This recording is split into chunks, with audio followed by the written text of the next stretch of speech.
ये सीन देखो और गैस करो कि रणवीर इतना ज्यादा शॉक क्यों लग रहा है। सबको पता ही है।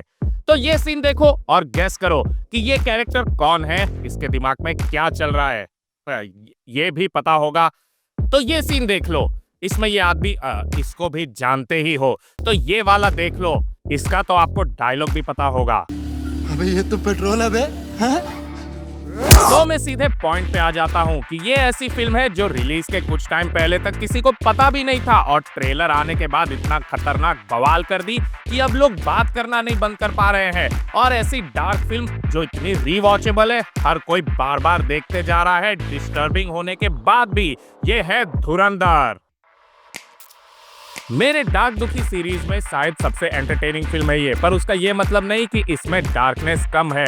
बहुत ज्यादा डिस्टर्ब कर देगी आप लोग को। वायलेंस, गोर, गाली, ये सारी चीजों से ये बिल्कुल नहीं पीछे हटती है, पर फिर भी ये बहुत एंटरटेनिंग है। इसके डायरेक्टर आदित्य धार की ये सिर्फ दूसरी ही फिल्म है, वो भी इतने साल के गैप के बाद, पर इतनी बड़ी फिल्म बना दी कि उसको 2 पार्ट में रिलीज कर रहे हैं। इसकी स्टोरी बहुत सिंपल है। एक एस्पोनाज फिल्म है जहां पर हमारा प्रोटैगनिस्ट, जो कि एक सीक्रेट एजेंट है, उसे पाकिस्तान में भेजा जाता है ताकि वो गैंग को इन्फिल्ट्रेट करे और गैंगस्टर को पेनिट्रेट। पर ये फिल्म इतनी डार्क होने के साथ इतनी इंटरेस्टिंग, एंटरटेनिंग कैसे बन गई, उसके पीछे के रीजंस देखते हैं। चलो तो देखते हैं विजुअली धुरंधर ऐसा क्या करती है जो इसे बाकी फिल्म से ज्यादा अलग और बहुत ज्यादा डार्क बना देती है। पहले ही सोचते कई लोगों को लगेगा इसमें अलग कैमरा यूज हुआ होगा, पर ये वही कैमरा है जिससे मडगांव एक्सप्रेस शूट हुई है। तो कितना भी ट्राई कर लिया, धुरंधर मडगांव एक्सप्रेस जितना डार्क तो नहीं बन पाया। आप लोग चप्पल निकाल लो, उससे पहले बता देता हूँ कैमरा का नाम है RE Alexa 35, जिससे फॉल गाय जैसी फिल्म भी शूट हुई है। तो एक अच्छा खासा ये लोग ने सेटअप तो लाया था, पर उसको जैसे यूज किया वो सबसे मेन है। धुरंधर का कोई भी फ्रेम लेके देख लो, कोई भी फ्रेम पूरी तरीके से सुंदर बनाने के पीछे नहीं लगे हैं ये लोग, उसमें एक पर्सनैलिटी दिया है। पूरा का पूरा रगेड, जैसे फिल्म की स्टोरी, कैरेक्टर, एटमॉस्फेयर है, वो हर एक फ्रेम से देख के पता लगता है। आजकल की पिक्चर कैसे लगती है कि जैसे AI से बनी हुई है, इतनी हल्की, वो चीज धुरंधर में मिसिंग है। धुरंधर पूरा का पूरा हैवी लगती है, इतनी हैवी जैसे किसी मर्द के बच्चे ने इसे शूट किया है, या बच्चे के मर्द ने, मैं कौन होता हूँ जज करने वाला। जैसे ये एक फ्रेम देख लो, मैं जब पहली बार फिल्म देखा तभी मैं इस सीन को नोटिस कर लिया था, कितना सुंदर बनाया है इसे, पर पूरा का पूरा फ्रेम डिस्टॉर्टेड रखा है, कहीं भी क्लीन करने के पीछे नहीं पड़े हैं। और इसका बहुत अच्छा मीनिंग भी यहाँ पता लग रहा है। कैरेक्टर भले ही शांति से बैठे हैं, बहुत अच्छी जगह पर हैं, पर अंदर कुछ ना कुछ चल ही रहा है। ऐसे सिर्फ ये नहीं, कई सारे और सीन देखने मिलेंगे जहां पर बहुत अच्छी तरीके से फ्रेम को डिस्टॉर्ट करके रखा हुआ है। और ये लोग फिल्म को रगेड बनाने के चक्कर में पूरा का पूरा रियलिस्टिक या डॉक्यूमेंट्री स्टाइल में नहीं चले गए, बहुत ज्यादा सिनेमैटिक रखे हैं। कई सारे विजुअल स्टाइल को मिक्स किया है, ड्रोन शॉट को ले लिया, कैमरा कहीं पर फिट कर दिया, और बहुत ही अलग अलग तरीके के स्लो मोशन, जैसे सबसे फेमस तो ये रणवीर सिंह के बाल वाला पतंजलि गुलाब शरबत, बेल शरबत। वैसे अच्छा ही किया, क्योंकि पूरे रियलिस्टिक में कैथरीन बिगलो ने जीरो डार्क 30 को बनाया था और वो हद से ज्यादा गोल्ड और डिप्रेसिंग लगती है। धुरंधर तो मस्ती मजाक वाली फिल्म है और विजुअली पता लग जाता है। बहुत सारे जगह पर इसने एक्सपेरिमेंट किया है, जैसे एक बच्चा महंगे कैमरे के दुकान में घुसा, चोरी से वो कैमरा उठा लिया, भाग गया और अब फिल्म बना रहा है।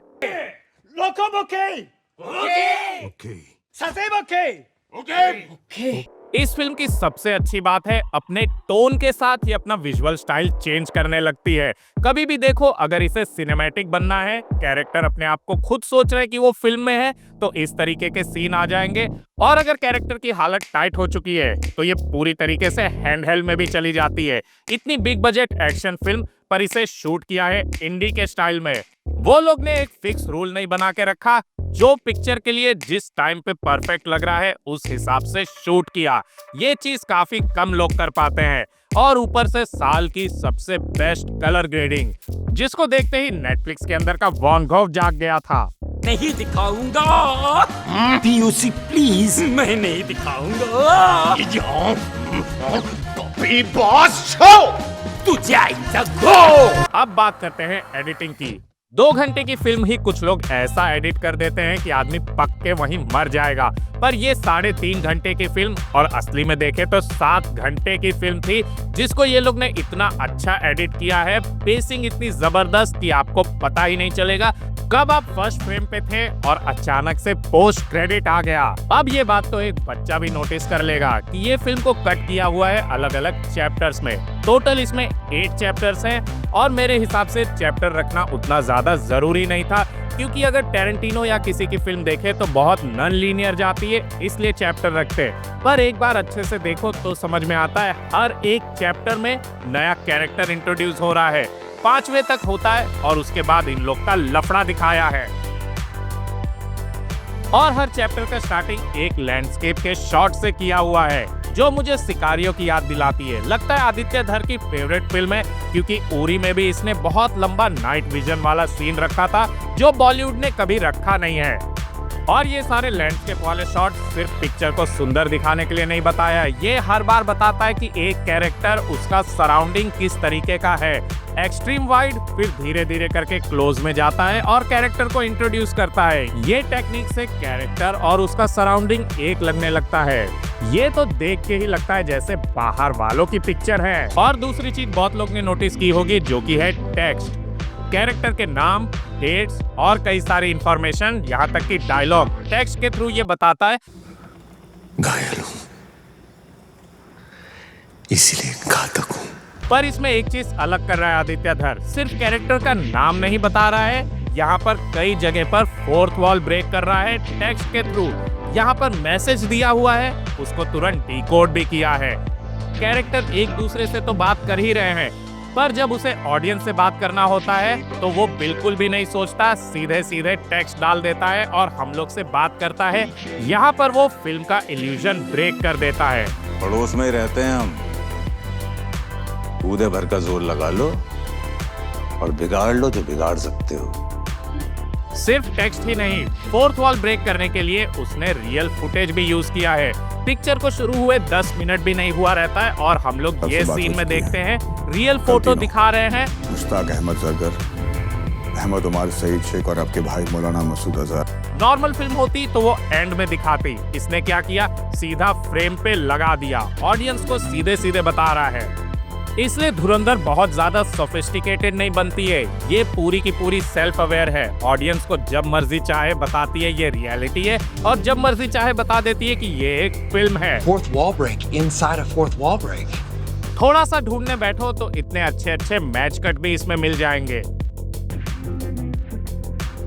फोर्थ वॉल ब्रेक तो बहुत सारी फिल्म करती है, पर इसने जिस हिसाब से एक सीन में किया, ये डार्क दुखी फिल्म्स में सबसे ऊपर आ जाती है। कौन सी फिल्म होगी ऐसा कि बस एक कलर दिखा के ही पूरी ऑडियंस को ट्रॉमेटाइज कर सकती है। इस फिल्म को डार्क और यादगार बनाने वाली सबसे मेन चीज है इसके कैरेक्टर्स। भर भर के ऐसे कैरेक्टर हैं, फिल्म खत्म होने के बाद आप लोग जरूर सोचोगे कि इस फिल्म का जो सबसे बेकार कैरेक्टर है वो भी कई सारी फिल्म के बेस्ट कैरेक्टर से ज्यादा अच्छा है। और आज का जो इतना काला समय चल रहा है, जिसमें हर दूसरा आदमी चिकमा बनते जा रहा है, उसमें मुझे सबसे अच्छी एक चीज लगी कि रणवीर जैसा आदमी जो ऐसे ही क्या न क्या करते रहता है, अपने कमबैक के लिए उसने जो रोल चूज किया वो चिकमा नहीं था। इस तरीके की बड़ी एक्शन फिल्म में हमें पहली बार जो प्रोटैगनिस्ट मिला वो चिकमा नहीं था। रणवीर और आदित्य के बीच में कई बार क्रिएटिव डिफरेंस आ रहे थे। वो बहुत ज्यादा एनर्जेटिक कैरेक्टर प्ले करना चाहता था और इसको बहुत ज्यादा आदित्य ने टोन डाउन किया, तब जाके इस तरीके का हमजा मिला हम लोग को। अब पार्ट 2 में देखते हैं जसकीरत सिंह कैसा देखने मिलता है। इसमें सिर्फ मेन कैरेक्टर नहीं, कई सारे साइड कैरेक्टर और छोटे छोटे कैरेक्टर के लिए भी ऐसे एक्टर्स को चूज किया लोग भूल गए थे, फिर बाद में उनको धीरे धीरे याद आया कि इनके अंदर इतना टैलेंट है। तो तुम सबसे पहले क्या करोगे? सबसे पहले तो हम पूरे 10 लाख की काउंटिंग करेंगे। मुझे पर्सनली अगर सबसे कम कोई कैरेक्टर पसंद आया तो वो था एसपी चौधरी, क्योंकि हद से ज्यादा संजय दत्त लग रहा था। ऐसा कहीं लगा ही नहीं कि ये कोई अलग कैरेक्टर है, जैसे बाबा अपनी बंदूक यूज करने लग गया है। मेजर इकबाल का कैरेक्टर इसमें बहुत कम दिखाया, पर जितना भी था दमदार था। पार्ट 2 में देखते हैं क्या मिलने वाला है और खतरनाक विलन, क्योंकि अब तक कुछ साल में आया हुआ सबसे बेस्ट विलन भी इसमें था, रहमान डकैत। उसके बिना देखते हैं पार्ट 2 में क्या होने वाला है। इसमें आदित्य धर ने ऐसा विलन बनाया कि स्टार्टिंग में तो आदमी उससे सिंपैथाइज कर लेगा, पर जैसे उसका मेन मिशन पता लगता है तो आदमी इतनी नफरत कर लेगा, पूरा का पूरा हमजा का पॉइंट ऑफ व्यू और हमारा एक हो जाता है। और इसी वजह से और ज्यादा इसके कैरेक्टर डार्क लगते हैं, क्योंकि किसी पे भी आप ट्रस्ट नहीं कर सकते। कैरेक्टर बैठे बिठाए फोकट में नहीं मिल जाते, उसके लिए लगती है एक अच्छी खासी स्क्रिप्ट।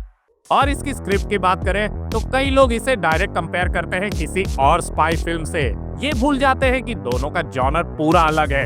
ये इतनी अच्छी इसीलिए बन पाई क्योंकि इसका स्क्रिप्ट लिखा था पूरा गैंगस्टर जॉनर में। अगर भरोसा नहीं हो रहा है तो ये खुद देख लो, हमजा का कैरेक्टर सबसे करीब किसके है? डेफ नाइट के। एक गैंग में घुसना, उसके बॉस का भरोसा जीतना और फिर इस लेवल पे जाना कि उससे अपना बदला ले सको, और वो भी किसी पॉलिटिशियन के साथ मिलकर। ये चीज गैंग्स ऑफ वासेपुर में पहली बार नहीं हुआ है। ये तो गैंगस्टर फिल्म का ट्रोप है और वही ट्रोप यहाँ पर यूज किया हुआ है। अगर किसी को भी डार्क और डिस्टर्बिंग फिल्म बनानी है तो स्पाई थ्रिलर और एक्शन वो सबसे लास्ट जॉनर है जो आपको ऐसी फिल्म देगा। इसीलिए ये लोग ने गैंगस्टर बनाया जो एक टाइम पे डार्क भी जा सकता है और कभी भी उतना डिप्रेसिंग नहीं जाएगा कि रीवॉच वैल्यू खत्म हो जाए। आप सब लोग ने पता नहीं कितने बार धुरंधर देखी होगी, उसका भी मेन रीजन ये है। अपने यहाँ की स्पाई फिल्म देख लो, जैसे राजी, द हीरो या विश्वरूप। ये सब में एजेंट की लाइफ दिखाई है, कैसे उसको ट्रेन किया है, मिशन का हर एक डिटेल ऑडियंस को बताते हैं, किसको जाके अटैक करना है, क्या चीज अचीव करना है और उसके बाद इसको भेजा जाता है, पूरा अच्छे से दिखाते हैं। धुरंधर में ये पार्ट मिसिंग है, पर पूरी तरीके से नहीं, क्योंकि वो देखने मिलेगा हमें सेकेंड पार्ट में। तो मुझे लगता है उसमें शायद जॉनर चेंज हो सकता है। गैंगस्टर तो रहेगा ही, पर ज्यादा स्पाई थ्रिलर भी आ जाएगा। इसका जो जॉनर था उसी के वजह से हमें इतने अच्छे अच्छे म्यूजिक मिल पाए, इतना अच्छा साउंड ट्रैक मिला, वरना स्पाई थ्रिलर फिल्म में इतना ज्यादा डांस, हिप हॉप और 90s वाइब वाले गाने कहाँ आ पाते। इसकी स्क्रिप्ट के बारे में एक और चीज कि आदित्य धर ये प्रोजेक्ट को ग्रीन लाइट होने से पहले ही कई साल से लिख रहा था। एक एक डिटेल, आसपास का एनवायरनमेंट जहाँ पर उसने सेटिंग की है उसके बारे में, ये सब चीज को डिटेल से स्क्रिप्ट में रखा, वहाँ के कैरेक्टर्स को भी रखा। ये पिक्चर 2000 में सेट है, पर कैसे देख के लगता है कि 90s में है। बेचारे पाकिस्तान वाले 20-30 साल पीछे ही चल रहे हैं। ऐसी फिल्म बनाने के लिए क्रेडिट तो सबसे ज्यादा डायरेक्टर को जाता है, पर यहाँ देखो आदित्य धर खुद बोल रहा है कि इस फिल्म में एक आदमी नहीं, हर एक कोई बहुत ज्यादा मेहनत किया है, अपना बेस्ट दिया। हर HOD ने इतने ब्रिलियंट तरीके से परफॉर्म किया है, it's extraordinary. Everybody has put their heart and soul into this film. Actors से लेके HOD से लेके even assistant से लेके even spot दादा तक, everybody was like कि यार इस फिल्म के लिए जान देनी है। इसका तो लीड एक्टर भी फिल्म से पहले अपने वर्स्ट फेस में था, फिर भी देखो ऑडियंस ने कितना ज्यादा इसे पसंद किया। ऑडियंस को बस अच्छी फिल्म से पड़ी रहती है, एक बार बन जाए तो वो लोग देखेंगे ही। इसकी फिल्म मेकिंग तो एकदम कड़क टॉप क्लास थी ही, जो इसे डार्क, एंटरटेनिंग और रीवॉचेबल बनाती है। पर इसके पॉलिटिक्स के बारे में मैं यहाँ नहीं बात करूंगा, क्योंकि मैंने YouTube पे एक 6 घंटे लंबा पॉडकास्ट दे दिया है, जिसमें भी दम है, जाके खोज के दिखा दे। I just tell the truth, and telling the truth is crazy in a world full of lies.